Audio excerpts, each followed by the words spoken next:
എൻ്റെ പേര് സൗമ്യ വിനോദ്. ഞാൻ കട്ടപ്പനയ്ക്കടുത്ത് അന്യാർത്തോളം എന്ന് പറയുന്ന സ്ഥലത്ത് നിന്നാണ് വരുന്നത്. എനിക്ക് 7 വർഷമായി ഞാൻ ഡിപ്രഷൻ്റെ സൈക്കാട്രി മെഡിസിൻ എടുക്കുന്ന ആളാണ്. എൻ്റെ ഒരു കുഞ്ഞ് മരിച്ചുപോയി, അതിൻ്റെ തുടർന്നാണ് ഡിപ്രഷൻ ഉണ്ടായത്. അപ്പോൾ ഇടയ്ക്കിടയ്ക്ക് ഇങ്ങനെ തല ഇറങ്ങി വീഴും, പിന്നെ ശബ്ദം പോകും. പിന്നെ കുറേ നാൾ അങ്ങനെ ശബ്ദം ആഴ്ചകളോളം, ചിലപ്പോൾ 1 മാസത്തോളമൊക്കെ ശബ്ദിക്കാൻ പറ്റത്തില്ല. അപ്പോൾ ഇങ്ങനെ എനിക്ക് എന്തെങ്കിലും പറയണമെങ്കിൽ ഞാൻ പേപ്പറിൽ എഴുതി കാണിക്കുമായിരുന്നു. അങ്ങനെ 1 മാസത്തോളമായിട്ട് ഞാൻ സംസാരിക്കാതെ ഇരിക്കുമായിരുന്നു. അപ്പം ഒന്ന് നാക്കെടുത്ത് എനിക്ക് പറയണമെന്നുണ്ട്, പക്ഷെ എനിക്ക് സംസാരിക്കാൻ പറ്റുന്നില്ലായിരുന്നു. അപ്പോഴാണ് ബ്രദറിൻ്റെ മീറ്റിങ്ങിന് അമ്മയും എൻ്റെ ബ്രദറും കൂടെ കൂട്ടിക്കൊണ്ട് വന്നത്. അപ്പോൾ ഇവിടെ വന്ന് പ്രാർത്ഥിച്ച്, ബ്രദറിനെ കണ്ട് പ്രാർത്ഥിച്ചു. അപ്പോൾ ഒത്തിരി ബുദ്ധിമുട്ടായിരുന്നു സംസാരിക്കാനായിട്ട്. പിന്നെ പ്രാർത്ഥിച്ച് വെള്ളമൊക്കെ കുടിക്കാൻ തന്നു. അപ്പോൾ കുറേ വൊമിറ്റ് ചെയ്തു. അത് കഴിഞ്ഞപ്പോഴത്തേനും എനിക്ക് സംസാരിക്കാൻ പറ്റി. ഒന്ന് കൈയടിച്ച ദൈവത്തിന് ആമേൻ പറയാമോ? കഴിഞ്ഞ മാസം ഇവിടെ വെച്ച് ഈ പ്രിയപ്പെട്ട സഹോദരിക്ക് സംസാരിക്കാൻ ഭയങ്കര ബുദ്ധിമുട്ടാണ്. എൻ്റെ അടുത്ത് പ്രാർത്ഥിക്കാനായിട്ട് വന്നു.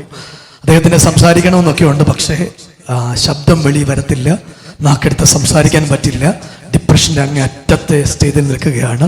പക്ഷെ എൻ്റെ ദൈവത്തിൻ്റെ പ്രത്യേകത, ഒരു പ്രാവശ്യം ഒരുത്തിനെ തൊട്ടാൽ അവൻ്റെ ജീവിതം മുഴുവൻ മാറും.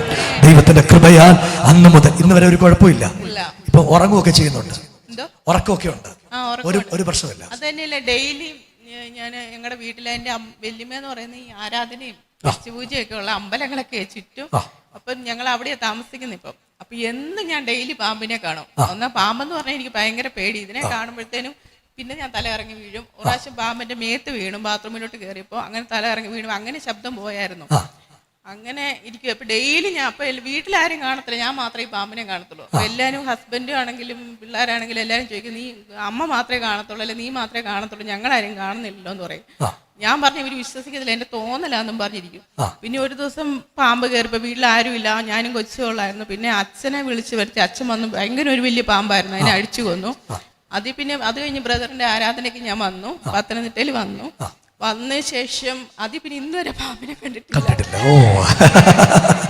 നിങ്ങളൊന്ന് കൈയടിച്ച ദൈവത്തിന് സ്തോത്രം ചെയ്യോ?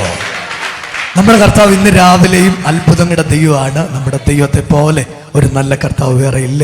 ദൈവം അനുഗ്രഹിക്കുമായി. Bless you.